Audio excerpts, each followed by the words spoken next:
ظفر الدین بہاری رحمۃ اللہ تعالیٰ علیہ بیان کرتے ہیں کہ اعلیٰ حضرت امام علیہ سنت کے گھر والوں نے گھر کے کام کاج کے لیے ایک نوجوان کو بطور خادم ہائر کیا، ایک خادم رکھا۔ کچھ عرصہ تو وہ کام کرتا رہا، لیکن ایک دن پتہ چلا امام محمد رضا خان کو کہ یہ سید زادے ہیں، آل رسول ہیں۔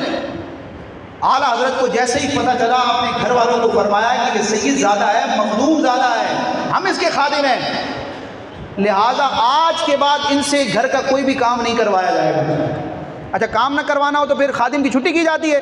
اعلیٰ حضرت کی سادات کے حوالے سے آپ انداز دیکھیں، عاجزی دیکھیں۔ اعلیٰ نے فرمایا اس شہزادے سے گھر کا کوئی کام نہیں کروایا جائے گا، ان کی جو ضرورت ہو ان کو ضرورت کی چیز دی جائے گی، اور جو تنخواہ مقرر ہوئی تھی وہی تنخواہ بطور تحفہ بطور نذرانہ ان کی بارگاہ میں پیش کی جائے گی۔